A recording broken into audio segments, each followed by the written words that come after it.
One cold night in 1921, the Newton brothers entered Hondo, Texas, intending to rob a bank. They cut the telephone lines, waited till the town was quiet, and broke into Hondo State Bank. Then something unexpected happened. Willis Newton tried the vault handle, and it opened. The job that should have taken most of the night was finished in about 30 minutes. So instead of leaving Hondo, Willis looked towards another bank nearby and suggested they rob that one too.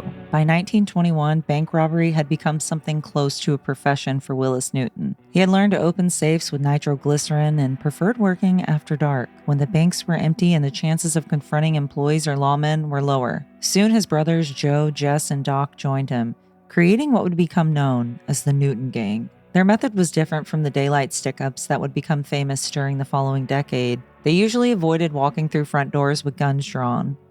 Instead, they traveled through small towns, studied the banks, and returned at night. Telephone lines could be cut before the burglary, making it harder for anyone to immediately call for help. Willis later claimed that once everything was prepared, an experienced crew would blow a safe only in minutes. The brothers made good money, but they also spent it. After working their way through the banks across the Midwest and Great Plains, they often returned to Texas for the winter. According to Willis, they sometimes stayed at San Antonio's St. Anthony Hotel. Eventually, the money began running low again, and Hondo, about 40 miles west of San Antonio, offered another opportunity. There were 2 banks in town, and they only planned to rob one. The Newtons arrived on a cold night and began by making it difficult for Hondo to communicate with the outside world. Cutting telephone lines had become part of their routine. Then they turned their attention to Hondo State Bank. The brothers forced their way inside and prepared for what they expected to be the hardest part of the job, opening the vault. Willis approached it and tried the handle. It moved.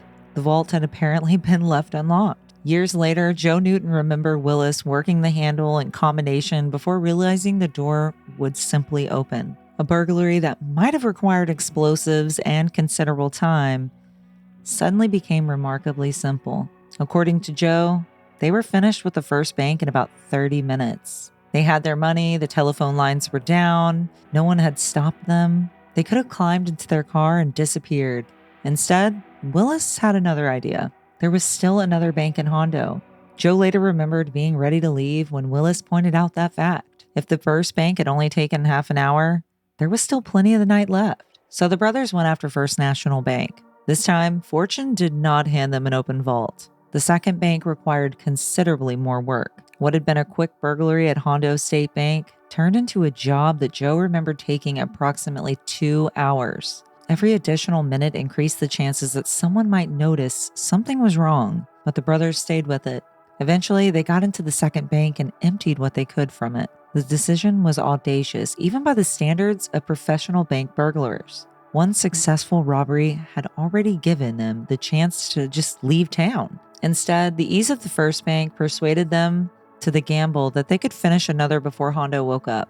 And the gamble worked.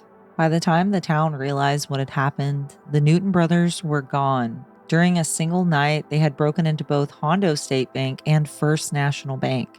There had been no daylight confrontation with tellers, no crowds held at gunpoint, and no running gunfight through the streets.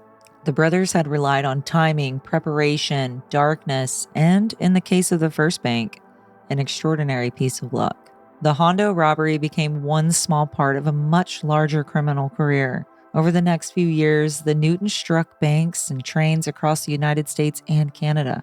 In 1924, they would participate in the enormous roundout mail train robbery outside of Chicago, a crime that brought them millions of dollars and ultimately helped end their careers. But Hondo shows the Newton brothers at a very different point in the story. They were not yet attempting their largest robbery. They were simply experienced burglars looking for enough money to continue living the way that they wanted. Their original plan was straightforward: enter a town quietly, rob a bank, and leave. Then Willis pulled on a vault handle and discovered someone had left it unlocked. Years later, Joe Newton could still remember how quickly that first robbery ended. 30 minutes for one bank and about 2 hours for the next. The brothers had arrived in Hondo planning to rob a bank. Before the night was over, they had robbed the town's other one too. Thank you all for liking and subscribing to the channel. If you would like to write the Eclectic Historical Society, you can send us a letter to this address. and we'll return the favor with a hand-typed letter from our 1930s typewriter. With that being said, this is the Eclectic Historical Society, and remember, history is lost if it isn't repeated.